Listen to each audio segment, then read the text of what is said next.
નમસ્તે, જય માતાજી, જય શ્રી કૃષ્ણ। મીના શર્માની ઉંમર 65 વર્ષની હતી, પણ તેની આદતો હજુ પણ સ્કૂલની ઘંટડીથી ચાલતી હતી।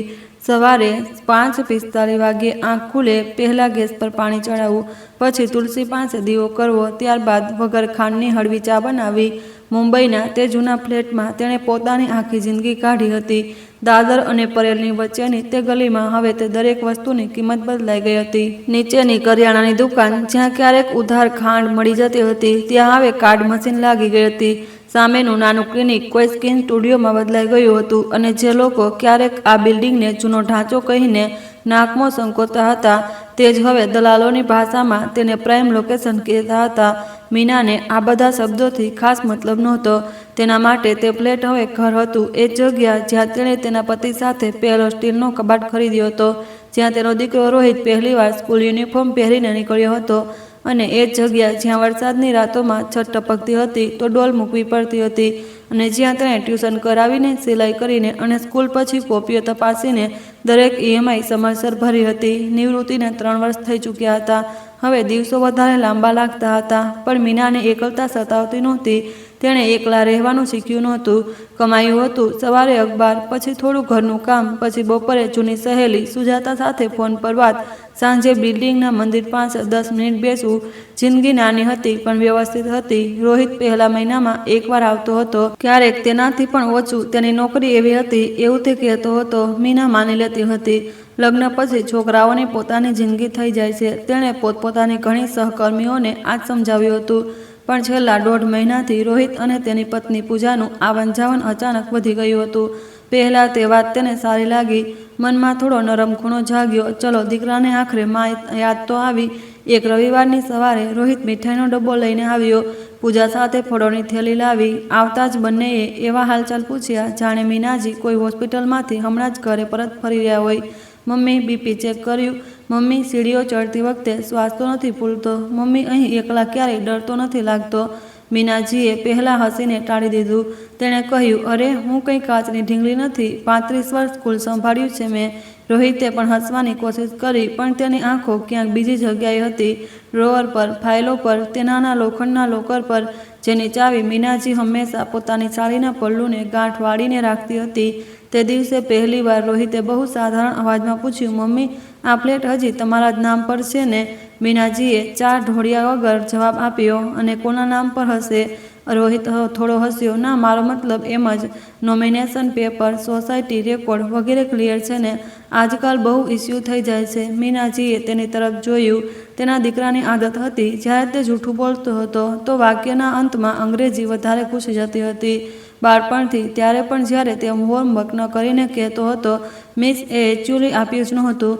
મીનાએ તે દિવસે કંઈ ન કહ્યું, બસ કપ સિંકમાં મૂક્યો અને પૂછ્યું, એક વધુ ચા જોઈએ છે? ત્યારબાદ પૂજાએ નવી વાત શરૂ કરી, મમ્મી, મેં ના એક બહુ સારો સિનિયર લિવિંગ કમ્યુનિટી વિડીયો જોયો, બહુ સુંદર હતો। ત્યાં લોકો તમારી એજની સાથે એક્ટિવિટીઝ, ડૉક્ટર, યોગા, લાઇબ્રેરી, બધું। મીનાજીએ સીધો જવાબ ન આપ્યો। તેણે માત્ર પૂછ્યું, શેના માટે જોયો? પૂજા થોડી અટકી ગઈ, નહીં, એમ જ, આજકાલ લોકો ઇન્ડિપેન્ડન્ટ લિવિંગ ચૂઝ કરે છે, કોઈ ઓલ્ડ એજ હોમ જેવું નથી હોતું હવે। રોહિત તરત બોલ્યો, હા મમ્મી, મતલબ future planning, we should think ahead. મીનાજીના કાનોમાં વી શુડ અટકી ગયો। તેનું ફ્યુચર હવે ક્યાં વી એ પકડી લીધું હતું। તે સાંજે તેમના ગયા પછી મીનાજીએ વરંડાની ગ્રીલ પકડી અને ઘણીવાર બહાર જોતી રહી। નીચે સડક પર વડાપાવવાળો થેલો લગાવી રહ્યો હતો। કોલેજના છોકરાઓ હસતા હસતા નીકળી રહ્યા હતા। એક ડિલિવરીવાળો ઉતાવળમાં બાઇક ફેરવી રહ્યો હતો। શહેર એવું જ ચાલી રહ્યું હતું, માત્ર તેના ઘરની અંદર કંઈક હળવું સરકી ગયું હતું। તેણે પોતાને સમજાવ્યું, કદાચ ચિંતા કરતા હશે, ઉંમર થઈ રહી છે, બાળકો પ્રેક્ટિકલ વિચારે છે, દરેક વાતમાં ખરાબ ન જોવું જોઈએ। પણ આવતા અઠવાડિયે જ્યારે રોહિત ફરી આવ્યો અને આ વખતે વીજળીનું બિલ પોતે જોવા લાગ્યો, સોસાયટી મેન્ટેનન્સની રસીદો વિશે પૂછવા લાગ્યો, અને કેઝ્યુઅલી એ પણ પૂછી બેઠો કે મમ્મી, ઓરિજિનલ એગ્રીમેન્ટ ક્યાં રાખ્યું છે, ત્યારે મીનાજીની આંખ અંદરની જૂની અધ્યાપિકાએ ચૂપચાપ લાલ પેન કાઢી લીધી। હવે તે સાંભળી રહી હતી, નોટ કરી રહી હતી અને જોડી રહી હતી। મીનાજીએ લોકોના અવાજ કરતાં તેમની વચ્ચેની ખામોશી વધારે સમજાતી હતી। સ્કૂલમાં તેણે વર્ષો સુધી બાળકોના બહાના સાંભળ્યા હતા, કોણ ખરેખર ફીસ નથી ભરી શક્યું અને કોણ માત્ર ટાળી રહ્યું છે, કોણ ઘરની પરેશાનીથી ચીડાયેલું છે અને કોણ બસ બદતમીઝ થઈ ગયું છે। તે તેના ચહેરા પરથી ખબર પડી જતી હતી. રોહિતના ચહેરા પર આ વખતે બેચેની હતી, મમતા નહીં. પૂજાના અવાજમાં મીઠાશ હતી, પોતાપણું નહીં. બંને જ્યારે ધીમે વાત કરતા તો જાણે તેના સામે નહીં પણ તેની વસ્તુઓ સામે ઊભા હોય. એક બપોરે મીનાજી વીજળીનું બિલ શોધી રહી હતી. પંખો ચાલી રહ્યો હતો, રસોઈમાં દાળ ચડી રહી હતી અને બહારથી લોકલ ટ્રેનના દૂરની અવાજ આવી રહી હતી. તેણે સાઇડબોર્ડના નીચેના ખાનામાંથી જૂના કાગળોનો ઢગલો કાઢ્યો. LICની રસીદો, પેન્શન સ્લીપ, હોસ્પિટલ કાર્ડ અને કેટલાક જૂના રિપોર્ટ કાર્ડ જે ખબર નહીં કેમ હજી સુધી તેણે ફેંક્યા નહોતા. એ જ ઢગલાની વચ્ચે એક ચીકણો રંગીન કાગળ હાથમાં આવ્યો, પછી બીજો, પછી ત્રીજો. મીનાજીએ તેમને બહાર કાઢ્યા. ઉપર મોટા અક્ષરોમાં લખ્યું હતું, senior assistant living premium care for golden years medically supported confirm ડિગ્નિફાઈડ ageing. અંદર મોટા મોટા ફોટા હતા. સાફ રૂમ, હસતા વૃદ્ધ બગીચો, પૂજા રૂમ, નર્સિંગ સપોર્ટ. એક બ્રોશરના ખૂણા પર ભૂરા પેનથી ગોળ બન્યું હતું, બીજા પર કેટલાક ટીક માર્ક, ત્રીજાની પાછળ કેટલી ગણતરી લખેલી હતી. મીનાજીએ ચશ્મા ઠીક કર્યા. ત્યાં લખ્યું હતું, flat established value, broker 2%, basic renovation, net after cell. નીચે ઉતાવળમાં લખેલું નામ R, બસ એક અક્ષર. પણ મીનાજીને કોઈ DNA રિપોર્ટની જરૂર નહોતી. તે તેના દીકરાનો હસ્તક્ષેપ ઓળખતી હતી. એ ત્રાસો R, એ જ ઉતાવળમાં મારેલી નીચેની લાઈન. તેના હાથ થોડી સેકન્ડ માટે બિલકુલ સ્થિર થઈ ગયા. રસોઈમાંથી ઉકળતી દાળનો અવાજ આવ્યો, પણ તે ત્યાં જ બેઠી રહી. રૂમમાં કોઈ ચીસો નહોતી, કોઈ નાટકીય સંગીત નહોતું, છતાં તેની અંદર કંઈક બહુ જોરથી તૂટીને પડ્યું. એક માને છેતરપિંડી સૌથી પહેલા શબ્દોની નહીં, હિસાબથી લાગે છે. તેને અચાનક સમજાયું કે છેલ્લા કેટલાક અઠવાડિયાની વધારાની ચિંતા, ડોક્ટર, સુરક્ષા, સીડીઓ, એકલતા, બધું એક પ્રસ્તાવના હતી. અસલી વાક્ય હતી આ ગણતરી. આ ફ્લેટ હવે દીકરાને ઘર નહીં, રકમ દેખાઈ રહી હતી અને તેને એક એવી વસ્તુની જેમ જોવામાં આવી રહી હતી જેને પહેલા સન્માનથી હટાવી પડશે, જેથી પછીથી વેચવું સરળ બની જાય. મીનાજીએ ઊંડો શ્વાસ લીધો, દાળ બંધ કરી અને બ્રોશર પાછા ન મૂક્યા. તેણે તેમને પોતાના રૂમમાં લઈ જઈને કબાટની અંદર બ્લાઉઝની નીચે દબાવી દીધા. સાંજે રોહિતનો ફોન આવ્યો. મમ્મી, ખાધું? મીનાએ બહુ સામાન્ય અવાજમાં કહ્યું. હા, રોહિતે પૂછ્યું. કાલે આવું એક કામ પણ હતું. મીનાજીએ કહ્યું, આવી જાજે, બસ એટલું. રોહિત કદાચ તેનો અવાજ પારખવા માંગતો હતો, પણ ત્યાં કંઈ ન મળ્યું. મીનાજીએ ફોન મૂક્યો અને પથારી પર બેસી ગઈ. તે રડી શકતી હતી. કદાચ રડવું સરળ હોત, પણ તેનું દુઃખ સાફ સુથરું નહોતું. તે ગુસ્સા, શરમ, અપમાન અને એક અજીબ ઠંડી સમજથી બન્યું હતું. તેણે પોતાને એક જ વાત કહી, હમણાં નહીં, હમણાં કંઈ ન બોલ. બીજા દિવસે રોહિત આવ્યો તો તેના હાથમાં એક ટિફિન હતું. પૂજાએ ઉપમા મોકલ્યો છે. મીનાએ ટિફિન લીધું અને હસ્યા વગર કહ્યું, ઠીક છે. રોહિત ઘરની અંદર એ રીતે ફરી રહ્યો હતો, જાણે કંઈક માપી રહ્યો હોય. તેણે બારીમાંથી બહાર જોયું, પછી પૂછ્યું, મમ્મી, સોસાયટીમાં રીડેવલપમેન્ટની કોઈ વાત ચાલી રહી છે શું? મીનાજીએ કહ્યું, જૂની બિલ્ડિંગ છે, વાતો તો ચાલતી રહે છે. રોહિત તરત બેસી ગયો. જુઓ મમ્મી, હું બસ વિચારી રહ્યો હતો, તમારે એકલા સ્ટ્રગલ કરવાની શું જરૂર છે? કોઈ સારી જગ્યા હોય, પીપલ અરાઉન્ડ, ઇમરજન્સી સપોર્ટ, ખાવાનું રેડી. મીનાજીએ વચ્ચે પૂછ્યું, તને લાગે છે હું સ્ટ્રગલ કરી રહી છું? રોહિતે તરત હાથ હલાવ્યો. નહીં નહીં, મારો મતલબ એ જ થઈ રહી છે ને મમ્મી. અમે લોકો પણ ટેન્શનમાં રહીએ છીએ. મીનાજીએ તેને ધ્યાનથી જોયો. આ છોકરો એક સમયે રાતભર તાવમાં તેના છાતીએ ચોંટી રહેતો હતો. આ છોકરો બોર્ડ એક્ઝામ પહેલાં ડરના માર્યા રોયો હતો, તો તેણે આખી રાત તેની સાથે બેસીને જિયોગ્રાફી રિવાઇઝન કરાવ્યું હતું. આ છોકરાની કોલેજની ફીસ ભરવા માટે તેણે પોતાની 2 બંગડીઓ વેચી દીધી હતી. ત્યારે તેણે વિચાર્યું પણ નહોતું કે એક દિવસ એ જ છોકરો તેની ઉંમરને તેના વિરુદ્ધ ઉપયોગ કરશે. પણ મીનાજીએ ચહેરા પર કંઈ ન આવવા દીધું. તેણે માત્ર પૂછ્યું, કઈ જગ્યા? રોહિતની આંખોમાં ચમક આવી. અરે, હું બતાવું છું. તેણે ફોન કાઢ્યો. ફોટા, વિડીયો, બ્રોશર. મીનાજીએ બધું જોયું, જાણે પહેલીવાર જોઈ રહી હોય. પૂજાએ વિડીયો કોલ પર જોડાઈને કહ્યું, મમ્મી, ત્યાં કિટી રૂમ પણ છે, ભજન, વોકિંગ પાથ, બધું. તમને સારું લાગશે. મીનાજીએ ધીમેથી કહ્યું, જઈને જોઈશું. તે જોઈશુંનો મતલબ રોહિતે મંજૂરી સમજ્યો. એ જ તે સૌથી મોટી ભૂલ હતી. કેટલાક લોકો ચૂપકી દઈને સહમતિ માની લે છે, કારણ કે તેમણે ક્યારેય ચૂપ માણસની તૈયારી જોઈ જ નહોતી. તે રાત્રે મીનાજીને ઊંઘ ન આવી. તેણે રસોઈનો બલ્બ બુઝાવ્યો, હોલની બારી બંધ કરી અને પોતાના જૂના લોખંડના ટ્રંક સામે બેસી ગઈ. તે ટ્રંકમાં સાડીઓ ઓછી, જિંદગી વધારે રાખેલી હતી. નીચેના થરમાંથી તેણે ફાઇલ કાઢી. મૂળ એગ્રીમેન્ટ, શેર સર્ટિફિકેટની કોપી, ટેક્સ રિસિપ્ટ, પતિના ડેથ સર્ટિફિકેટની copy, pension documents, bank passbook બધું તેણે ફર્શ પર પોતાના સામે સજાવી લીધું. તેના હાથ હવે કાંપી રહ્યા નહોતા. તેનો અવાજ બહાર નહોતો નીકળ્યો, પણ અંદર એક નિર્ણય બનવા લાગ્યો હતો. તેણે સારી રીતે ખબર હતી કે આ શહેરમાં સંપત્તિ માત્ર દિવાલ નથી હોતી, ઈરાદા ખેંચવાવાળું ચુંબક હોય છે. અને વૃદ્ધ માની સંપત્તિ, તે તો ઘણા લોકોની નજરમાં પહેલાંથી અડધી તેમની જ માનવામાં આવે છે. મીનાજીએ જિંદગીભર લડાઈ ખુલીને ઓછી કરી હતી, પણ દરેક લડાઈ વગર અવાજે હાર નહોતી માની. સ્કૂલમાં એકવાર એક ટ્રસ્ટીએ તેનો સિનિયોરિટી કાપવાની કોશિશ કરી હતી. તેણે હોબાળો નહોતો કર્યો, બસ સાચો નિયમ કાઢીને સાચા માણસની સામે સાચા સમયે મૂકી દીધો હતો. 1 મહિનામાં આદેશ પલટાઈ ગયો હતો. તેને ત્યારે જ સમજાયું હતું કે ભાવનાઓ અવારનવાર ખોટા દરવાજે દસ્તક આપે છે અને કાગળ સીધા અંદર જતા રહે છે. આગલા 2-3 દિવસ મીનાજીએ પોતાને બિલકુલ સામાન્ય રાખી. સવારે દૂધ લીધું, શાકભાજી ખરીદી, મંદિર ગઈ, નીચે ગાર્ડ સાથે 2 મિનિટ હવામાન પર વાત કરી. રોહિતે 2 વાર ફોન કર્યો. એકવાર પૂજાએ પૂછ્યું, મમ્મી બ્રોશર જોયું શું? મીનાજીએ સાફ અવાજમાં કહ્યું, હા સારું હતું. સામે થોડી પળની ચૂપગીરી રહી. પછી પૂજાએ જાણે રાહતનો શ્વાસ લીધો. હું કહેતી હતી ને રોહિતને, મમ્મી પ્રેક્ટિકલ છે. મીનાજીએ ફોન મૂકતા વિચાર્યું, પ્રેક્ટિકલ, આ સારો શબ્દ છે, બહુ કામ આવશે. તેણે તે જ સપ્તાહ પોતાની જૂની સહકર્મી નિર્મલાને ફોન કર્યો. નિર્મલાએ કેઝ્યુઅલી જણાવ્યું કે તેનો ભાણિયો પ્રોપર્ટી ડોક્યુમેન્ટેશનવાળા એક માણસને ઓળખે છે. બહુ સીધો છે, પેપરવર્ક સમજે છે, ફેમિલી ડિસ્પ્યુટ પર જોયા છે. મીનાજીએ બસ એટલું પૂછ્યું, દાદરમાં ઓફિસ છે? જવાબ મળ્યો, હા. મીનાજીએ બીજા દિવસે સવાર માટે ઓટો નહીં, લોકલ પકડી. તેને એકલા નીકળતા હજી પણ આવડતું હતું. પ્લેટફોર્મની ભીડ, ગરમ હવા, લોખંડની ગંધ, બધું તેના માટે નવું નહોતું.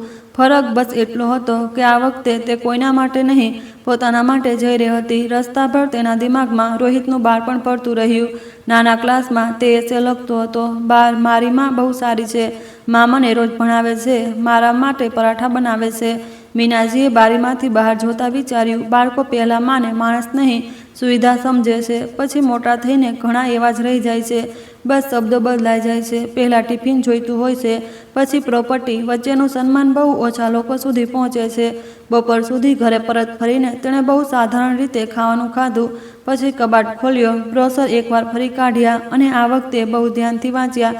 તેણે ફેસિલિટીના રૂમ ન જોયા, ચાર્જિસ વાંચ્યા, ટર્મ્સ જોયા, એડમિશન પ્રોસેસ જોઈ. તે હવે ડરીને નહીં, સરખામણી કરીને જોઈ રહી હતી. અને તેના તે જ ક્ષણે તેની અંદર એક નવો ભાવ આવ્યો. અપમાન હજી પણ હતું, પણ તેના ઉપર હવે નિયંત્રણ બેસવા લાગ્યું હતું. રોહિત વિચારી રહ્યો હતો કે તે માને ધીમે ધીમે સમજાવીને એક જગ્યાએ શિફ્ટ કરી દેશે. તેને શું ખબર હતી કે મીનાજી હવે કોઈના સમજાવવાની રાહમાં નથી. સાંજે જ્યારે રોહિત ફરી આવ્યો તો આ વખતે પૂજા પણ સાથે હતી. બંનેએ બહારથી આવતા જ એક્સ્ટ્રા મીઠાશ ઓઢી રાખી હતી. મમ્મી, આજે અમે બહારથી ખાવાનું લાવ્યા છીએ. મમ્મી, તમારે કંઈ ટેન્શન લેવાની જરૂર નથી. મમ્મી, અમે છીએ ને. મીનાજીએ પ્લેટો કાઢી, ખાવાનું પીરસ્યું અને બેસીને તેમને જોતી રહી. ખાવાનું ખાતા ખાતા પૂજાએ કહ્યું, મમ્મી, તે ફેસિલિટીમાં વેઇટિંગ પણ રહે છે. જો ડિસાઇડ કરવું હોય તો વહેલું કરવું બેટર હોય છે. રોહિતે તરત કહ્યું, હા, અને જુઓ, જે પણ છે તમારા કમ્ફર્ટ માટે છે. મીનાજીએ ચા પીતાની નાનો ટુકડો તોડતા પૂછ્યું, અને આ પ્લેટનું? બંને એક સેકન્ડ માટે અટકી ગયા. આટલો નાનો સવાલ હતો, પણ જાણે કોઈએ ટેબલ પર છુપાયેલો ચાકુ મૂકી દીધો હોય. રોહિતે પાણી પીધું. ફ્લેટનું શું મમ્મી? મીનાજીએ પૂરી શાંતિથી કહ્યું, હું ચાલી જાઉં તો ફ્લેટનું શું? પૂજાએ બહુ સંભાળીને કહ્યું, અરે પછી જોઈ લઈશું, બંધ પણ રાખી શકીએ છીએ, રેન્ટ પણ આપી શકીએ છીએ, જે પ્રેક્ટિકલ હોય. મીનાજીએ માથું હલાવ્યું, બસ એટલું. પણ તે હુંમાં હવે તેમના માટે કોઈ રસ્તો નહોતો, માત્ર ભ્રમ હતો. અને ઘણીવાર દુશ્મનને સૌથી વધારે નુકસાન સત્ય નહીં, ભ્રમ પહોંચાડે છે. જો તમને કહાની અહીં સુધી ખૂંચી રહી છે તો ચેનલને સબસ્ક્રાઈબ કરીને રાખજો, કારણ કે કેટલીક માઓ રડીને નહીં, દિમાગથી હિસાબ બરાબર કરે છે. તે રાત્રે મીનાજીએ પહેલીવાર ખુલીને વિચાર્યું કે તે પોતાના દીકરાને માફ નહીં કરે. ઓછામાં ઓછું હમણાં નહીં. માફી બહુ મોંઘી વસ્તુ હોય છે, અને સામેવાળો જ્યાં સુધી પોતાનો અપરાધ ન સમજે ત્યાં સુધી તે માત્ર મફતમાં વહેંચાયેલી રાહત બની જાય છે. તેણે નક્કી કર્યું કે હવે ખેલ તેના નિયમ પર થશે. કયું પગલું, કોને મળવું, શું પૂછવું, કે આ કાગળની કોપી બનાવડાવી છે, બધું ચૂપચાપ થશે.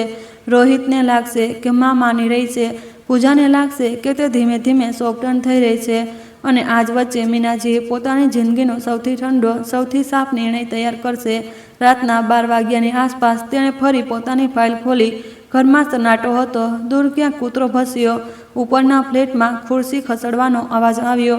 તેણે ઓરિજિનલ પેપર એક તરફ રાખ્યા, નોટબુક કાઢી અને પહેલીવાર પોતાના માટે સૂચિ બનાવી. Property papers, bank balance, monthly pension, emergency fund, legal advice, senior living option. છેલ્લી લાઈન લખતી વખતે તેનો હાથ બિલકુલ સીધો હતો. તેણે પેન બંધ કરી ચશ્મા ઉતાર્યા અને રૂમમાં અંધારાને જોતા ધીમેથી કહ્યું, સારું, હવે હું જાઉં છું. અહીંથી જ અસલી કહાની શરૂ થઈ. એક માં જેને તેના પોતાનો દીકરો ધીમેથી હટાવવાની યોજના બનાવી ચૂક્યો હતો, હવે પહેલીવાર પોતાની ચૂપકીદીને હથિયાર બનાવવાની જઈ રહી હતી. આગલા કેટલાક દિવસોમાં તે એક એવી ચાલ ચાલશે જેનું રોહિતે સપનું પણ નહીં જોયું હોય. પણ હાલમાં તે રાત્રે જૂના મુંબઈ ફ્લેટની વચ્ચે ફર્શ પર ફેલાયેલા કાગળો સામે બેઠેલી મીનાજીએ માત્ર એટલું નક્કી કર્યું હતું કે હવે કોઈ પણ નિર્ણય તેના વિશે તેનાથી છુપાઈને નહીં થાય.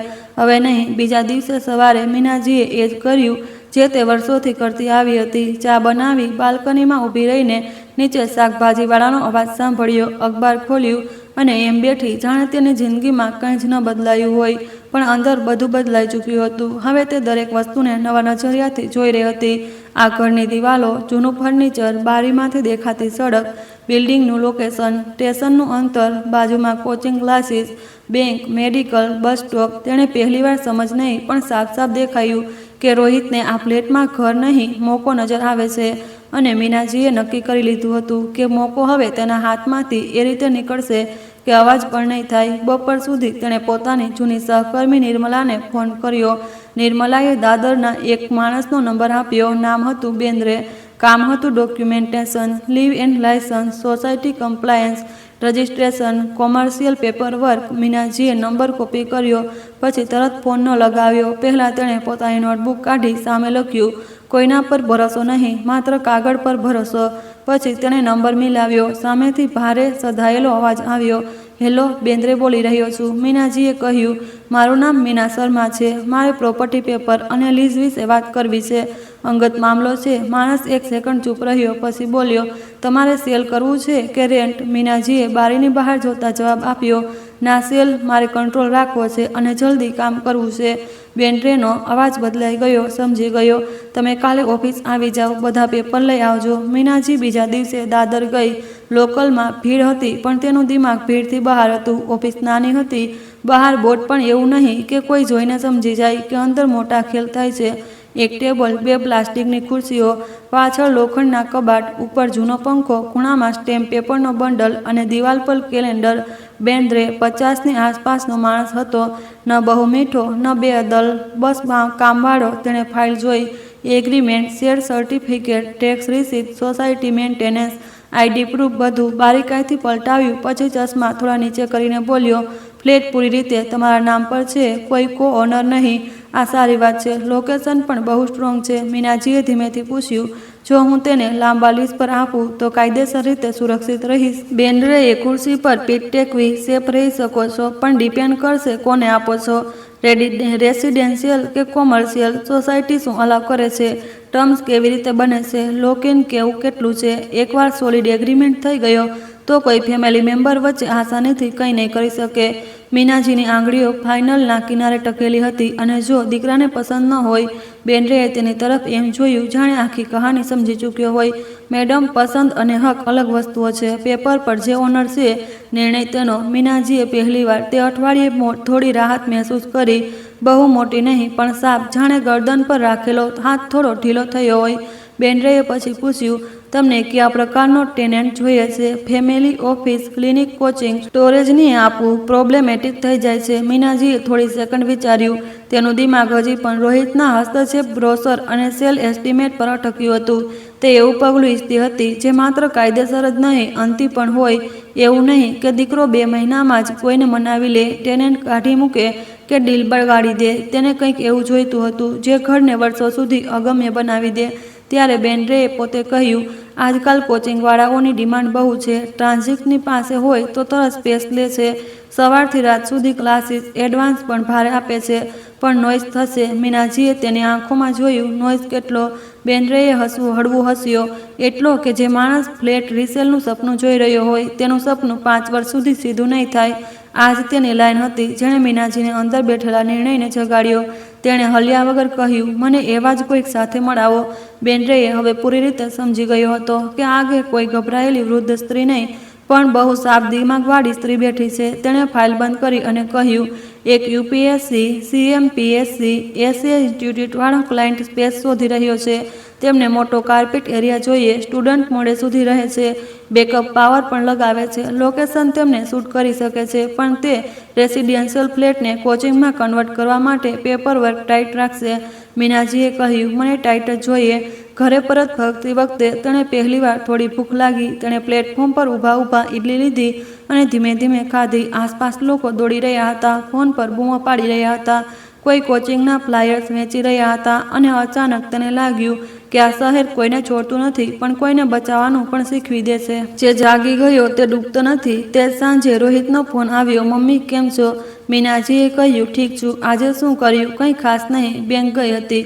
રોહિત તરત ચોંક્યો, બેંક કેમ? મીનાજીએ એટલા સામાન્ય લહેજામાં કહ્યું કે સવાલ તેના પર જ પાછો ફર્યો. અરે પેન્શનનું કામ હતું, બીજું શું? રોહિત થોડો નરમ પડ્યો પણ તેણે આગળ પૂછ્યું, મમ્મી તમે આમ એકલા ન જાયા કરો, દરેક જગ્યાએ જણાવી દેજો, હું મેનેજ કરી લઈશ. મીનાજીના હોઠો પર હળવી સ્મિત આવી ગઈ. તું બહુ બધું મેનેજ કરવા માંગે છે આજકાલ. સામે થોડી પળ ચૂપકીદી રહી, પછી તેણે વાત ફેરવી, કાલે હું અને પૂજા આવીએ છીએ, તે પ્લેસનું બ્રોશર પણ બતાવવું હતું પ્રોપરલી. મીનાજીએ કહ્યું, આવી જાઓ. બીજા દિવસે બંને આવ્યા. આ વખતે પૂજાના હાથમાં ડબ્બો નહીં, ટેમ્પલેટ હતા.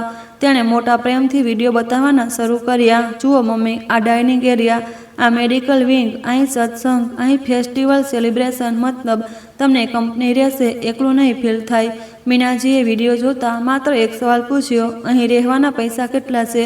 પૂજા એકદમ ખુશ થઈ ગઈ, જાણે મીનાજી ફાઇનલ પ્રેક્ટિકલ ડિસ્કશન પર આવી ગઈ હોય. અલગ અલગ પેકેજીસ છે, જો ફ્લેટ વેચાઈ જાય તો રેન્ટ પર ચાલી જાય તો કોઈ ઇસ્યુ જ નહીં, મતલબ કમ્ફર્ટેબલી થઈ જશે. રોહિતે તરત વચ્ચે કહ્યું, મમ્મી હું છું ને, you don't worry about money. મીનાજીએ તેની તરફ સીધું જોયું, તારી ચિંતા હું નથી કરી રહી. તે એક સેકન્ડમાં રોહિતનો ચહેરો થોડો ખેંચાયો પણ તેને ફરી સ્મિત ચોંટાડી લીધું.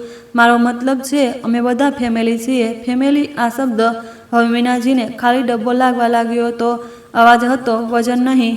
2 દિવસ પછી બેન્ડ્રેનો ફોન આવ્યો, મેડમ ઇન્સ્ટિટ્યૂટવાળા ઇન્ટરેસ્ટેડ છે, કાલે સાઇટ જોવા માંગે છે. ટાઈમિંગ? મીનાજીએ એકવાર પણ ન વિચાર્યું. બપોરે 2 વાગ્યે. તે સમયે ઘર ખાલી હશે. ઘરમાં બીજું કોણ રહે છે? હું એકલી. પછી ઠીક છે. બીજા દિવસે 2 માણસો આવ્યા. એક ઇન્સ્ટિટ્યૂટનો ડાયરેક્ટર હતો, નામ ત્યાગી, ઉંમર 40ની આસપાસ, તે ચાલ જલ્દી બોલવાવાળો પણ કામનો. બીજો તેનો ઓપરેશન્સ મેનેજર. બંનેએ ફ્લેટને ઘરની જેમ નહીં, લેઆઉટની જેમ જોયો.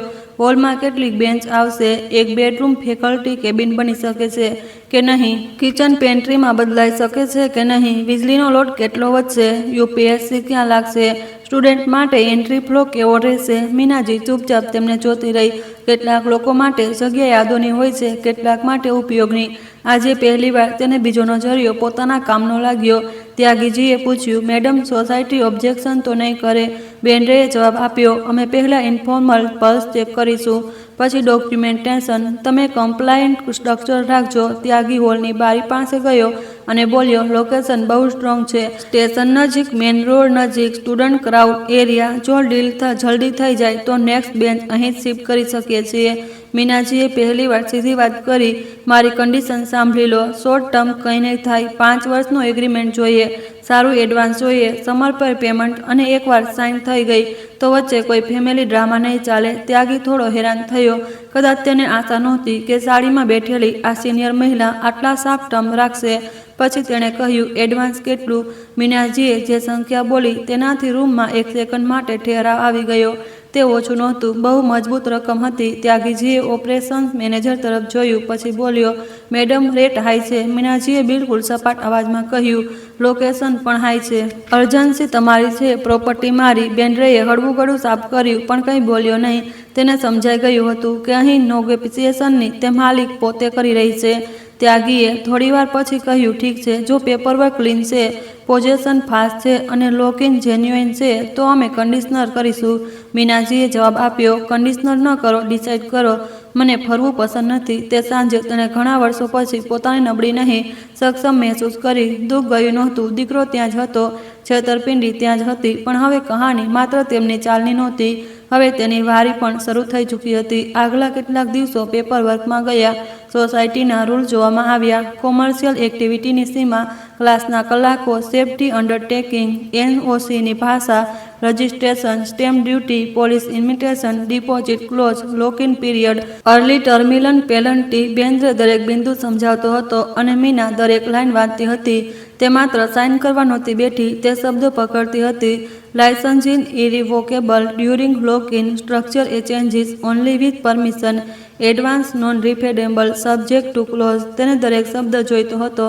ઘણા વૃદ્ધ લોકો થાકીને કહે છે, તમને જે ઠીક લાગે એ કરી દો. મીના એવી નહોતી. તેણે બેન્ડ્રેને સીધું કહ્યું, હું રિટાયર્ડ ટીચર છું. મારા સામે વર્ડિંગ છુપાવીને ન રાખો. જે રીત છે તે પણ બોલો. બેન્ડ્રેએ માથું હલાવ્યું. એટલે તમારું કામ થઈ જશે. ત્યાં ઘરે રોહિત અને પૂજા પોતાના અભિયાનમાં વ્યસ્ત હતા. ક્યારેક ડ્રાય ફ્રૂટ લાવતા, ક્યારેક બ્લડ ટેસ્ટની વાત કરતા, ક્યારેક કહેતા, મમ્મી તમારે સ્ટ્રેસ નથી લેવો જોઈતો. એક સાંજે પૂજાએ એ પણ કહી દીધું, તમારે બસ આરામ કરવો જોઈએ. હવે આટલી જવાબદારી ઉઠાવવાની જરૂરત શું છે? મીનાજીએ મનોમન વિચાર્યું, હા, આજ તો તમારી મુશ્કેલી છે. હું હજી પણ જવાબદારી ઉઠાવવા લાયક છું. રોહિતનું ફાઇનાન્શિયલ પ્રેશર હવે વધારે સાફ દેખાવા લાગ્યું હતું.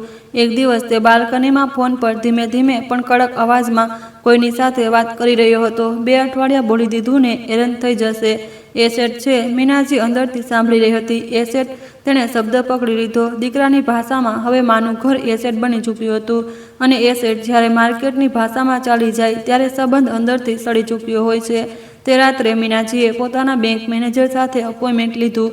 બીજા દિવસે તે બેંક ગઈ. Fixed deposit option, senior citizen income plan, transfer facility, check clearance, large advance credit compliance. તે માત્ર પૈસા લેવા નહોતી જઈ રહી, તે એ નક્કી કરી રહી હતી કે પૈસા આવતા જ ક્યાં રાખવા, કેવી રીતે સુરક્ષિત કરવા, કોને એક્સેસ ન મળે. તેણે નોમિનેશન અપડેટ પણ કર્યું, પણ બહુ વિચારીને. કોઈ આવેગશીલ પગલું નહીં. તેને બદલો જોઈતો હતો, પણ મૂર્ખામી નહોતી કરવી. જ્યારે પહેલો ડ્રાફ્ટ એગ્રીમેન્ટ રેડી થયો, બેન્ડ્રેએ તેને વાંચીને સંભળાવ્યો. મીનાજી દરેક લાઈન પર અટકતી. આ પેનલ્ટી વધારે સ્ટ્રોંગ કરો. આ લખો કે પ્રીમિસિસ હેન્ડઓવર પછી ઇન્ટરફિયરન્સ ટોલરેટ નહીં થાય. વિઝિટર ટાઈમિંગનો ક્લોઝ અલગ રાખો. સાઇન કયા દિવસે, એડવાન્સ ચેક નહીં. Part RTGS, part account pay. Bendre વચ્ચે વચ્ચે તેને જોતો અને કદાચ મનોમન વિચારતો હશે કે ઘણા દીકરાઓ પોતાની માઓને ઓછી એટલા માટે આંકી છે કારણ કે તેમણે તેમને માત્ર ઘરની અંદર જોયા હોય છે, દિમાગની અંદર નહીં. 3 દિવસ પછી ફાઇનલ મીટિંગ નક્કી થઈ. તે જ સવારે પૂજાનો ફોન આવ્યો, મમ્મી વીકેન્ડમાં અમે તમને એક પ્લેસ બતાવવા લઈ જઈએ. મીનાજીએ ચાનો કપ મૂકતા કહ્યું, આ વીકેન્ડ બીજી શું? પૂજા હસી, અરે તમે બીજી શું કામ છે? મીનાજીએ પહેલીવાર થોડો આનંદ લઈને જવાબ આપ્યો, મારા પણ કેટલાક કામ હોય છે. સામેથી કૃત્રિમ હાસ્ય આવ્યું, પણ તેમાં ચુંબન હતી. ફાઇનલી મીટિંગ એક નાના કોન્ફરન્સ રૂમમાં થઈ. ટેબલ પર એગ્રીમેન્ટની ઘણી કોપીઝ હતી. ત્યાગીજી સાથે તેનો એકાઉન્ટ માણસ હતો. બેન્ડ્રે પોતાની ફાઇલ લઈને બેઠો હતો. મીનાજીએ પોતાની સાધારણ કોટન સાડી પહેરી હતી. એ જ પાતળી ચેન, એ જ ચશ્મા, એ જ શાંત ચહેરો. જો કોઈ બહારથી જોતું તો વિચારતું કે એક વૃદ્ધ મહિલા ફોર્માલિટીઝ પૂરી કરવા આવી છે. તેને શું ખબર કે આ આખી બાજી પલટાવવાનો ક્ષણ હતો. ત્યાગીએ ફાઇનલ નંબર મૂક્યો. મીનાજીએ કહ્યું, 1 લાખ વધુ. ત્યાગી હસ્યો, મેડમ તમે તો લાસ્ટ મિનિટ પણ નથી છોડતા. મીનાજીએ સીધું કહ્યું, તમને જગ્યા જોઈએ કે નહીં? 2 મિનિટની વાત પછી રકમ થોડી વધારે ઉપર ગઈ. તે બરાબર એ જ નહોતી જે મીનાજીએ માંગી હતી, પણ તેનાથી ઓછી પણ નહીં. જેને તે પોતાનું નુકસાન માણે. તેને માથું હલાવ્યું. ચલો. પછી સાઇન શરૂ થયા. એક એક પાનું પલટાવવામાં આવ્યું. દરેક સિગ્નેચર સાથે જાણે તે પોતાના દીકરાની બનાવેલી અદ્રશ્ય કેજ કાંપતી જઈ રહી હતી. હાથ બિલકુલ સ્થિર હતો. ન કોઈ કંપન, ન કોઈ ખચકાટ. જ્યારે છેલ્લું પેજ પર સાઇન થયું, ત્યાગીએ કહ્યું, કોંગ્રેચ્યુલેશન મેડમ. મીનાજીએ જવાબ આપ્યો, મને અભિનંદન પછી આપજો. પહેલાં એડવાન્સ મોકલો. તે બપોરે એડવાન્સનો મોટો હિસ્સો તેના એકાઉન્ટમાં ક્રેડિટ થયો. મોબાઈલ પર મેસેજ આવ્યો. મીનાજીએ સ્ક્રીન જોઈ, પછી ફોન બંધ કરી દીધો. કોઈ સ્મિત નહીં, કોઈ નાટક નહીં, માત્ર એક લાંબો શ્વાસ. આ રકમ માત્ર પૈસા નહોતી, આ પોતાના પર પાછો મેળવેલો અધિકાર હતો. તે જ અઠવાડિયે તે એક પ્રીમિયમ સિનિયર લિવિંગ કમ્યુનિટી જોવા ગઈ, પણ આ વખતે ગ્રાહક બનીને, કોઈની ધકેલેલી જવાબદારી બનીને નહીં. સાફ reception, proper medical desk, activity room, private sweet, emergency button, balcony, library, dining plan. Manager તેની સાથે એ જ રીતે વાત કરી રહી હતી જાણે તે ડિસિઝન મેકર હોય. Mrs Sharma, you can choose independent living with optional medical support. મીનાજીને આ ન જોઈતું હતું. ચોઇસ એ જ વસ્તુ જે તેનો દીકરો તેનાથી શાંતિથી છીનવવા માંગતો હતો. તેણે રૂમ જોયો. બારીમાંથી થોડી હરિયાળી દેખાતી હતી. નીચે વોકિંગ પાથ, અંદર સાફ પથારી, કબાટ, રીડિંગ લેબ. તેણે પૂછ્યું, અહીં હું મારા હિસાબે રહી શકું છું? મેનેજરે હસીને કહ્યું, બિલકુલ. આ સુવિધા છે કે જ નહીં. મીનાજીએ ત્યાં જ મન બનાવી લીધું. ડિપોઝિટ આપ્યું, મૂવિંગ ડેટ ફિક્સ કરી અને સૌથી મહત્વનું, કોઈને કંઈ ન જણાવ્યું. ઘરે પરત ફરીને તેણે જૂની સાડીઓ છાંટી, જરૂરી વાસણો અલગ રાખ્યા, કિતાબો જોઈ, પતિનો ફોટો ઉઠાવ્યો. કેટલીક વસ્તુઓ હાથમાં લેતા જ વર્ષો ખુલી જાય છે. એક જૂનો ચાકનો ડબ્બો મળ્યો જે રિટાયરમેન્ટના દિવસે બાળકોએ ગિફ્ટ કર્યો હતો. એક નાની ટ્રોફી હતી બેસ્ટ ટીચરની. એક રિપોર્ટ કાર્ડ હતો રોહિતનો. ક્લાસ 4 રિમાર્ક્સમાં લખ્યું હતું, બ્રાઇટ ચાઇલ્ડ, ઇઝીલી ડિસ્ટ્રેક્ટેડ. મીના થોડી સેકન્ડ જોતી રહી, પછી પાછો મૂકી દીધો. હવે રિમાર્ક બદલાઈ ચૂક્યા હતા. બીજી તરફ રોહિત અને પૂજાને લાગી રહ્યું હતું કે માં ધીમે ધીમે સોફ્ટન થઈ રહી છે. તે હવે ફેસિલિટીની વાત પર વિરોધ નહોતી કરી રહી. ફીસ પૂછી રહી હતી, ઓપ્શન સાંભળી રહી હતી. તેમને શું ખબર કે એ ચૂપકીદી તેમની વિરુદ્ધ કામ કરી રહી હતી. ઘણીવાર સામેવાળો એ વાતથી હારે છે કે તેને બહુ લાંબા સમય સુધી પોતાની જીત સાચી લાગતી રહે છે. મોવની તારીખથી 2 દિવસ પહેલાં મીનાજીએ બેન્ડ્રેને ફોન કર્યો. પોઝેશન હેન્ડઓવર સ્મૂથ રહેશે. હા મેડમ, ઇન્સ્ટિટ્યૂટવાળા ફર્નિચર અને સેટઅપ ટીમ સાથે લાવશે. તમારો પર્સનલ સામાન પહેલાં નીકળાવી દેજો અને ચાવી ઓફિશિયલ હેન્ડઓવરના સમયે. ઠીક છે. તે રાત્રે રોહિત આવ્યો, એકલો, ચહેરા પર નકલી ચિંતા. મમ્મી, હું વિચારી રહ્યો હતો, હવે ડિસિઝન લેવું જોઈએ, પછીથી ઇમરજન્સીમાં રસ થઈ જશે. મીનાજીએ પૂછ્યું, અને તેને આટલી જલ્દી કેમ છે? રોહિતે સીધો જવાબ ન આપ્યો, કેમ કે પ્રેક્ટિકલ થવું પડે છે. હું તમારું ખરાબ થોડી વિચારીશ. મીનાજીએ તેને બહુ લાંબા સમય સુધી જોયો. દરેક ખરાબ વિચારવાળો માણસ પોતાને પહેલાં પ્રેક્ટિકલ જ કહે છે. રોહિત હસીને ટાળવા માંગતો હતો, પણ તેનું હાસ્ય અધૂરું રહી ગયું. મમ્મી, તમે મને ખોટો સમજી રહ્યા છો. મીનાજીએ ધીમેથી કહ્યું, સમજી રહી છું, ખોટો નહીં. તે વાત ત્યાં જ અટકી ગઈ. પણ રોહિત પહેલીવાર અસહજ થઈને ઊભો થયો. તેને કદાચ લાગ્યું કે માના ચહેરા પર કંઈક એવું છે જે પહેલાં નહોતું, પણ હવે બહુ થોડું મોડું થઈ ચૂક્યું હતું. મૂવના દિવસે સવારે પેકિંગ કરેલા બેગ્સ બહાર મૂકવામાં આવ્યા. એક નાનો ટ્રક આવ્યો. Senior living community transport assistant પણ હતી. મીનાએ પાડોશીને બસ એટલું કહ્યું, હું કેટલાક દિવસ માટે શિફ્ટ થઈ રહી છું. નીચે ગાર્ડે પૂછ્યું, મેડમ પાછા આવશો ને? મીનાજીએ સીધો જવાબ ન આપ્યો. તેણે માત્ર કહ્યું, જોઈએ છીએ. તેનો પર્સનલ સામાન નીકળી ગયો. બપોર પછી હેન્ડઓવર હતો. ત્યાગીની ટીમ સમય પર આવી ગઈ. Plastic chair, white board, inverter units, carton, wiring roll. ફ્લેટની અંદર પગલાંનો અવાજ બદલાઈ ચૂક્યો હતો. ઘરથી વર્ક સ્પેસ બનવાની પહેલી ખડખડાહટ શરૂ થઈ ગઈ હતી. મીનાજીએ દરવાજા પર ઊભા રહીને છેલ્લી વાર હોલ જોયો. એ જ હોલ જેમાં રોહિતે ફર્સ્ટ સ્ટાન્ડર્ડનું હોમવર્ક કર્યું હતું. એ જ હોલ હવે એડમિનિસ્ટ્રેટિવ ડેસ્ક બનવાનો હતો. તેને દુઃખ થયું, પણ પસ્તાવો નહીં. ત્યાગીએ ફાઇલ આગળ કરી. Madam, keys. મીનાએ ચાવી તેના હાથમાં મૂકી દીધી. બિલકુલ એ જ શાંતિથી જેમ કોઈ અધ્યાય બંધ કરવામાં આવે છે. બેન્ડ્રેએ સાક્ષીઓની સાઇન લીધી. પોઝેશન નોટ બની. સમય લખવામાં આવ્યો. બધું લીગલ, ક્લિયર, ફાઇનલ. અને તે જ ક્ષણે મીના શર્માએ માત્ર ફ્લેટ હેન્ડઓવર નહોતો કર્યો, તેણે પોતાના દીકરાની તે આખી ગુપ્ત યોજના તોડી દીધી જેનો તેને હજી સુધી ભ્રમ પણ નહોતો. સાંજ સુધી તે પોતાના નવા સિનિયર લિવિંગ સ્વીટમાં હતી. સામાન સેટ થઈ રહ્યો હતો. બાલ્કનીમાં હળવી હવા હતી. નીચે વૃદ્ધ 2 મહિલાઓ પાર્કિંગ પાથ પર વાત કરી રહી હતી. એક એટેન્ડન્ટે પૂછ્યું, મેડમ, ચા હમણાં મોકલીએ? મીનાએ માથું હલાવ્યું. હા. ચા આવી. તેણે કપ હાથમાં લીધો. ફોન ટેબલ પર પડ્યો હતો. સ્ક્રીન પર રોહિતના 2 મિસ કોલ હતા, પછી 3, પછી એક મેસેજ, મમ્મી, તમે ઘરે નથી. તેના હોઠો પર આ વખતે ખરેખર હળવું સ્મિત આવ્યું. પહેલીવાર નહીં, આખરે. તેણે તરત જવાબ આપ્યો, કેટલાક નિર્ણય પહેલાં લેવાય છે, સમજ પછી અપાય છે. આજે એક્સપ્લેશનનો દિવસ નહોતો, આજે પરિણામનો દિવસ હતો. રાત થતાં સુધી ઇન્સ્ટિટ્યૂટનું બેનર કદાચ લાગી ચૂક્યું હશે. સ્ટુડન્ટે કદાચ સીડીઓ પર આવન જાવન શરૂ પણ કરી દીધું હશે. અને રોહિત, તેને હજી પણ લાગી રહ્યું હશે કે ખેલ તેની પકડમાં છે. તેણે એ ખબર નહોતી કે જે ફ્લેટને તે સેલ એસ્ટિમેટ બદલી ચૂક્યો હતો તે હવે 5 વર્ષના મજબૂત કોમર્શિયલ લીઝમાં જઈ ચૂક્યો હતો. એડવાન્સ મીનાના એકાઉન્ટમાં છે. રહેવાની જગ્યા તે પોતે પસંદ કરી ચૂકી છે. અને સૌથી મોટી વાત, તેણે આ વધુ બૂમો પાડ્યા વગર, રડ્યા વગર, કોઈ પારિવારિક પંચાયત વગર કરી દીધું છે.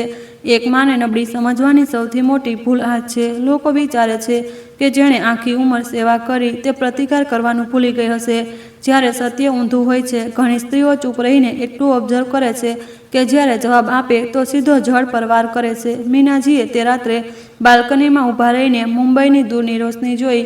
તેના જૂના ઘરમાં હવે કદાચ વ્હાઇટ બોર્ડ લાગી રહ્યું હશે, વાયરિંગ થઈ રહી હશે, ખુરશીઓ મૂકવામાં આવી રહી હશે અને અહીં આ નવા રૂમમાં તેને પહેલીવાર કોઈની યોજનાનો હિસ્સો નહીં પણ પોતાના નિર્ણયની માલિક હોવાનો અહેસાસ થઈ રહ્યો હતો. બીજા દિવસે સવારે રોહિતે પહેલાં તો વિચાર્યું કે મીનાજી કદાચ કોઈ સગાના ઘરે ગઈ હશે. પછી તેને ગુસ્સો આવ્યો કે જણાવ્યું વગર ગઈ કેવી રીતે. ત્યારબાદ તેને બેચેની થઈ, કારણ કે છેલ્લા 2 દિવસથી માના અવાજમાં કંઈક એવું હતું જે પહેલાં નહોતું. બહુ શાંત, બહુ સપાટ, જાણે તે સાંભળી તો રહી છે પણ માની નથી રહી. તેણે પહેલાં 2 વાર ફોન કર્યો, પછી 5 વાર, પછી પૂજાને કોલ લગાવ્યો. મમ્મી ફોન નથી ઉઠાવી રહી. તેણે જલ્દી કહ્યું. સામેથી પૂજાનો અવાજ આવ્યો, સવારથી ઘરે નથી શું? નહીં, ગાર્ડ કહી રહ્યો છે કે કંઈક સામાન પણ ગયો છે. 2 સેકન્ડ ચૂપકીદી રહી, પછી પૂજાનો અવાજ થોડો તેજ થઈ ગયો. શું મતલબ સામાન ગયો છે? તે પૂછ્યું. નહીં, અરે પૂછી રહ્યો છું ને, હું હમણાં પહોંચી રહ્યો છું બિલ્ડિંગ પર. રોહિતે બાઇક વાળી અને રસ્તાભર તેના દિમાગમાં માત્ર એક જ વાત ફરતી રહી. એવું કંઈ ન થવું જોઈતું હતું જે તેના કંટ્રોલની બહાર હોય. છેલ્લા કેટલાક અઠવાડિયાથી તેને લાગી રહ્યું હતું કે વાત ધીમે ધીમે તેની તરફ આવી રહી છે. માં સવાલ ઓછા કરી રહી હતી, વિરોધ નહોતી કરી રહી, ફેસિલિટીની ફીસ પૂછી રહી હતી, ઓપ્શન સાંભળી રહી હતી. તે આ બધું સહમતિ સમજી બેઠો હતો. તેને લાગતું હતું બસ એક સાચો દિવસ, 2 સાચી વાતો, થોડું ઇમોશનલ પ્રેશર, થોડું પ્રેક્ટિકલ લોજિક અને વાત ખતમ. ફ્લેટ માર્કેટમાં જશે, પૈસા આવશે, લોન બંધ થશે, થોડું મોટું ઘર બુક થશે, જિંદગી સીધી થઈ જશે. તેણે ક્યારેય વિચાર્યું જ નહોતું કે ખેલ બીજી તરફથી પણ રમી શકાય છે. જ્યારે તે બિલ્ડિંગની નીચે પહોંચ્યો ત્યારે પહેલી વસ્તુ જે તેને અજીબ લાગી તે હતી ભીડ. સીડીઓ પર 3-4 છોકરા બેકપેક્સ લઈને ઊભા હતા. એકના હાથમાં પીટીની જાડી કિતાબ હતી, બીજા પાસે રજિસ્ટર અને ત્રીજો કોઈને પૂછી રહ્યો હતો. ભાઈ, ફાઉન્ડેશન બેન્ચ સેકન્ડ ફ્લોર પર છે શું? રોહિત પહેલાં તો અટક્યો, પછી તેની નજર બિલ્ડિંગના એસ્ટન્ટ પાસે લટકતા એક મોટા ફ્લેક્સ બેનર પર ગઈ. તેના પર મોટા અક્ષરોમાં ઇન્સ્ટિટ્યૂટનું નામ લખ્યું હતું. નીચે UPSC, MPSC, SSC integration batches, admission open, morning to late night, study support. તેના પેટની અંદર કંઈક ઠંડુ પડ્યું. તે એકદમ સીડીઓ ચડ્યો. બીજા માળના લેન્ડિંગ પર તેને જોડાની લાઈન દેખાઈ. તેના પોતાના ઘરની બહાર, ઘર નહીં દરવાજા પર હવે એક લિમિટેડ ટાઈમિંગ નોટિસ ચોંટાડ્યું હતું. અંદરથી ખુરશીનો ઘસડવાનો અવાજ આવી રહ્યો હતો. માર્કરની ગંધ હતી. કોઈએ વ્હાઇટ બોર્ડ પર જોરથી કંઈક લખ્યું. તેની ખટખટ બહાર સુધી આવી અને પછી તે દ્રશ્ય સામે આવ્યું જેની તેણે ક્યારેય કલ્પના નહોતી કરી. તેના જૂના ઘરનો હોલ રોમાં રાખેલી પ્લાસ્ટિક ચેરથી ભરાઈ ચૂક્યો હતો. સામે વ્હાઇટબોર્ડ ખૂણામાં વોટર ડિસ્પેન્સર, દિવાલ પાસે ઇન્વર્ટર યુનિટ, એક રૂમ પર નાનું પ્રિન્ટ આઉટ ચોંટાડ્યું હતું. ફેકલ્ટી કેબિન, બીજા પર ઓફિસ યુઝ ઓનલી. રોહિત થોડી સેકન્ડ સુધી બિલકુલ જડ થઈ ગયો. તેના કાનોમાં માત્ર શોર હતો. વિદ્યાર્થીઓની ફૂસફૂસાહટ, ઇલેક્ટ્રિક ડ્રીલનો અવાજ, કોઈ સ્ટાફનું કહેવું, અરે તે એક્સટેન્શન વાયર ત્યાં લગાવો. અરે તે જ શોરની વચ્ચે તેનું આખું દિમાગ એક જ સવાલ પર અટકી ગયું. આ થયું કેવી રીતે? ત્યારે પાછળથી એક માણસે પૂછ્યું, હા, કોને મળવું છે? રોહિતે પાછળ ફરીને જોયું. ઇન્સ્ટિટ્યૂટનો ઓપરેશન્સ મેનેજર હતો. તે એ જ માણસ જેણે સાઇટ વિઝિટના દિવસે ઘર જોયું હતું. પણ ત્યારે રોહિત ત્યાં નહોતો. તે તેને નહોતો ઓળખતો. રોહિતે કહ્યું, આ મારું ઘર છે. માણસે બિલકુલ શાંત ચહેરાથી કહ્યું, સર, પ્રિમિસીસ લીઝ પર લેવામાં આવ્યા છે. Current licence Meena Sharma madam છે. તમારે ઓફિસથી વાત કરવી હોય તો નીચે નંબર લગાવેલો છે. રોહિતનો ચહેરો લાલ થઈ ગયો. શું બકવાસ છે? મીના શર્મા મારી માં છે. માણસે ખભા ઉછાળ્યા. તો તેમની સાથે વાત કરો ને સર. એગ્રીમેન્ટ લીગલી એક્ઝિક્યુટ થયેલું છે. લીગલી એક્ઝિક્યુટ, આ 2 શબ્દો જાણે કોઈએ હથોડીની જેમ તેના કપાળ પર માર્યા. તેણે ત્યાંથી જ માને ફોન મિલાવ્યો. આ વખતે ફોન ઉઠાવ્યો. હેલો, મીનાજીનો અવાજ આવ્યો.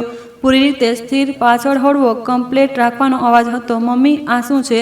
રોહિત લગભગ ફાટી પડ્યો. ઘરમાં કોચિંગ સેન્ટર? તમે ક્યાં છો? આ કોણે કર્યું? મીનાજીએ બહુ શાંતિથી કહ્યું, મેં કર્યું. રોહિત થોડી પર માટે ચૂપ થઈ ગયો. જાણે દિમાગે શબ્દ તો સાંભળી લીધા હોય પણ મતલબ હજી સુધી અંદર ન ગયો હોય. તમે? મતલબ શું તમે કર્યું? કોને પૂછીને? મીનાજીએ તેજ સપાટ લહેજામાં કહ્યું, મારા ઘર વિશે નિર્ણય કરવા મારા માટે કોઈને પૂછવું ક્યારથી પડવા લાગ્યું? રોહિતનો અવાજ વધુ ઊંચો થઈ ગયો. મમ્મી, આ મજાક નથી. હું ઘરની બહાર ઊભો છું અને અહીં સ્ટુડન્ટ ફરી રહ્યા છે. તમે ફ્લેટ રેન્ટ પર આપી દીધો, એ પણ કોચિંગને. Why would you do that? કેમ? મને કંઈ સાચું લાગ્યું? સાચું લાગ્યું? હવે તેનો અવાજ કાંપી રહ્યો હતો. તમને ખબર પણ છે આનો શું મતલબ છે? આ રેસિડેન્શિયલ ફ્લેટ હતો, આની રિસેલ વેલ્યુ. તે વચ્ચે અટકી ગયો. બહુ લાંબા સમયથી છુપાયેલો શબ્દ અચાનક ખુદ તેના મોઢામાંથી બહાર આવવા લાગ્યો હતો. મીનાજીએ ત્યાં જ પકડી લીધું. હા બોલ. રિસેલ વેલ્યુ સામે ચૂપ કીધી. મીનાજીએ ફરી કહ્યું, આગળ બોલ રોહિત. એ તો અસલી વાત હતી ને રોહિત. તરત બચાવવાની કોશિશ કરી. તમે મને ખોટો સમજી રહ્યા છો. હું માત્ર પ્રેક્ટિકલ વાત કરી રહ્યો હતો. પ્રેક્ટિકલ? મીનાજીનો અવાજ પહેલીવાર થોડો ઊભો થયો. વૃદ્ધમાં માટે સિનિયર લિવિંગ બ્રોશર છુપાવીને રાખવું પ્રેક્ટિકલ. તેના ફ્લેટની સેલ કેલ્ક્યુલેશન પાછળ લખવી પ્રેક્ટિકલ. વારંવાર પેપર નોમિનેશન, માર્કેટ રેટ પૂછવું પ્રેક્ટિકલ. હાજી, અને મને ત્યાં મોકલાવવાની તૈયારી કરવી પણ પ્રેક્ટિકલ. રોહિતના હાથમાંથી ફોન લગભગ સરકી ગયો. તેણે સીડીઓની તરફ જોયું. બે સ્ટુડન્ટ તેને ઘૂરીને આગળ નીકળી ગયા. તેણે અચાનક લાગ્યું આખી બિલ્ડિંગ તેની વાત સાંભળી રહી છે. તેણે દાંત ભીંસીને કહ્યું, તમે મારા કાગળ જોયા? તારા નહોતા, મારા ઘરમાં હતા. મમ્મી, તમે મારી જાસૂસી કરી રહી હતી. મીનાજીએ હળવેકથી હસી. તે હાસ્ય ગરમ નહોતું. માને જાસૂસી નથી કરવી પડતી બેટા. ઘરમાં જે ચાલ ચાલે છે તે અવાજોથી પહેલાં હવામાં બદલાય છે. રોહિત હવે ગુસ્સા અને ડરની વચ્ચે ઝૂલી રહ્યો હતો. એક મિનિટ, તમે ક્યાં છો? હું ઠીક જગ્યાએ છું. ક્યાં? જ્યાં રહેવાનો નિર્ણય મેં પોતે કર્યો છે. મતલબ?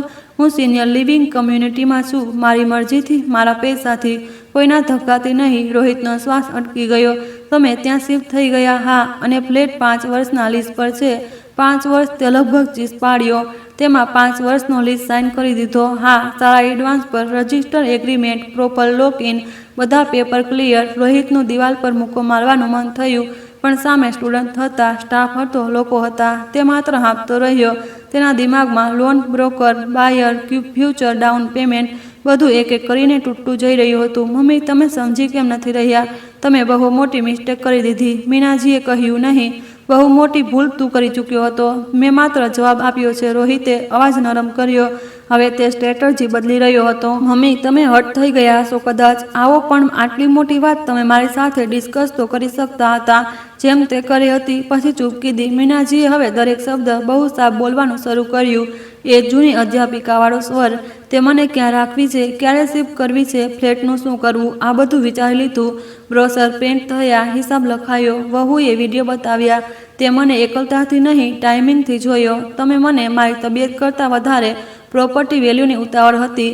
હવે સાંભળ, મેં તને રોક્યો નહીં, મેં તને એક્સપોઝ પણ ન કર્યો.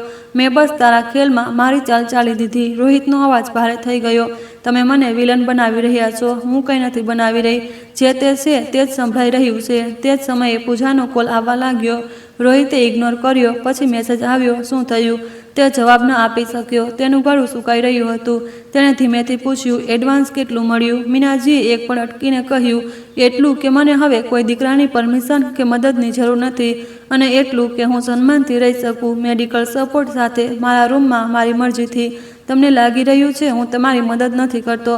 મદદ? મીનાજીએ કહ્યું, મદદ તે હોય છે જે સામેવાળો માગે, જે પૂછ્યા વગર તેના પર થોપવામાં આવે તે વ્યવસ્થા હોય છે, અને જે વ્યવસ્થા પોતાના ફાયદા માટે કરવામાં આવે તે ચાલ હોય છે. રોહિત હવે નીચે ઉતરી આવ્યો. તેને લાગી રહ્યું હતું જાણે દિવાલો સંકોચાઈ રહી હોય. બિલ્ડિંગની બહાર આવતા જ તેણે એક ખૂણામાં ઊભા રહીને ફરી કહ્યું, હવે શું થશે? હું લોકોને શું કહીશ? ફેમિલીને શું કહીશ? મીનાજીએ બહુ ધીમેથી કહ્યું, સત્ય કહી દે છે કે તારી માએ તારા પહેલાં પોતાનું દિમાગ વાપરી લીધું છે. તેની પાસે કોઈ જવાબ નહોતો. સાંજ સુધી પૂજાએ 10 વાર ફોન કર્યો. આખરે રોહિત ઘરે પહોંચ્યો તો તે પહેલાંથી ગુસ્સામાં બેઠી હતી. શું થયું? રોહિતે પાણી પીધું અને બહુ લાંબા સમય સુધી કંઈ ન બોલ્યો. પછી માત્ર એટલું કહ્યું, ફ્લેટ ગયો. પૂજા ચીડાઈને બોલી, મતલબ લીઝ પર? કેટલા સમય માટે? 5 વર્ષ. તેના પછી જે ચૂપકીદી રૂમમાં પડી તે કોઈ ઝઘડાથી ભારે હતી. પૂજાનો ચહેરો ઉતરી ગયો. મમ્મીએ અમારાથી પૂછ્યા વગર? રોહિતે તેની તરફ જોયું. આ વખતે તેની અંદર ગુસ્સો મીનાજી પર ઓછો અને ખુદ પર વધારે હતો. આપણે તેમને પૂછીને શું કર્યું હતું? પૂજા પહેલીવાર બિલકુલ ચૂપ થઈ ગઈ, કારણ કે આ સવાલ હતો હવે તેમના પોતાના ઘરની વચ્ચે બેસી ચૂક્યો હતો. આગલા કેટલાક દિવસોમાં મામલો ધીમે ધીમે રિશ્તેદારો સુધી પહોંચ્યો, પણ તે રૂપમાં નહીં જેવું રોહિત ઈચ્છતો હતો. પહેલાં ફોઈને ખબર પડી કે મીનાજીએ પોતાની મરજીથી સિનિયર લિવિંગ જોઈન કર્યું છે. પછી મામા સુધી વાત ગઈ કે ફ્લેટ એક ઇન્સ્ટિટ્યૂટને પ્રોપર એગ્રીમેન્ટથી આપવામાં આવ્યો છે. પછી કોઈ કઝિને કેઝ્યુઅલી પૂછી લીધું, અરે આંટી તો સ્માર્ટ નીકળ્યા, મુંબઈમાં આમ જ કરવું જોઈએ.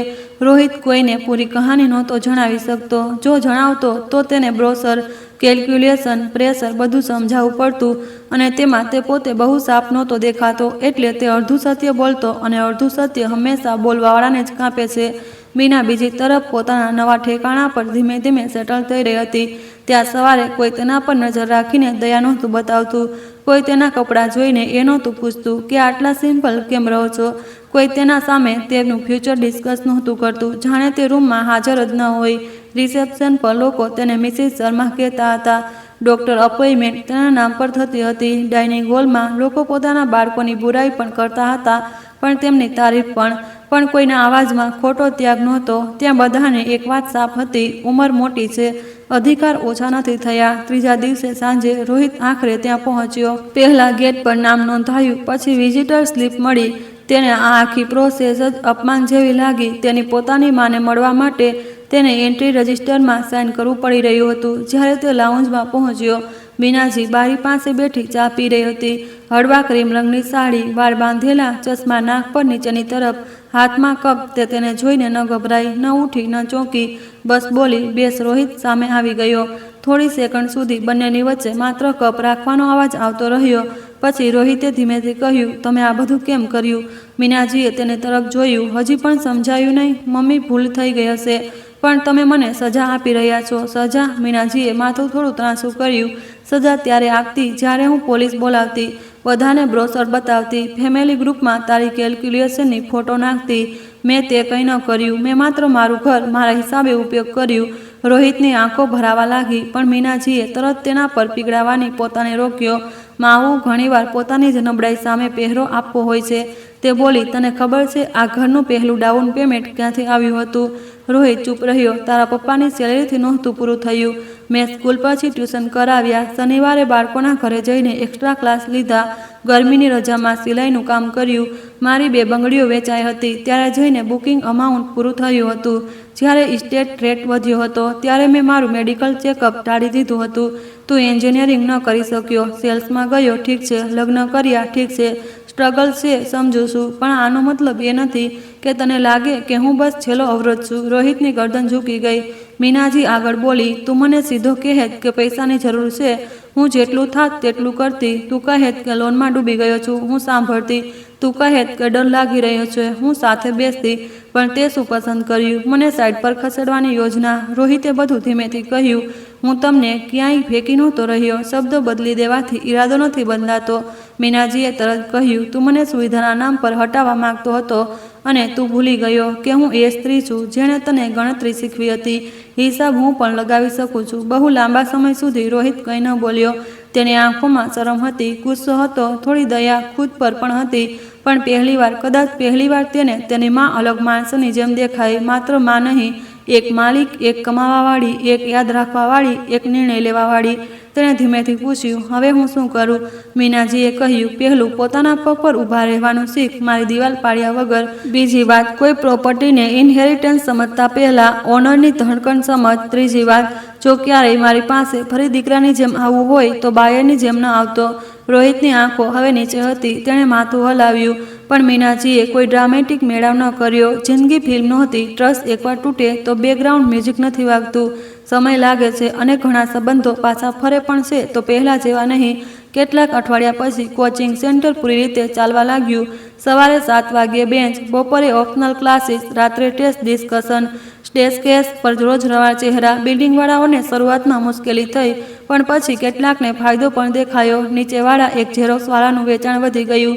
ચાવાળાને ત્યાં ભીડ વધી. સોસાયટી ઓફિસે એક્સ્ટ્રા મેન્ટેનન્સની વાત કરી અને ઇન્સ્ટિટ્યૂટે નેગોશિએશનની કર્યું. આખું માહોલ બદલાઈ ગયું.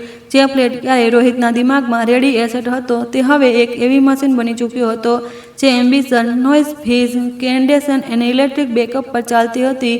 5 વર્ષ સુધી કોઈ બાયર ત્યાં રોમેન્ટિક બાલ્કની નહીં જુએ.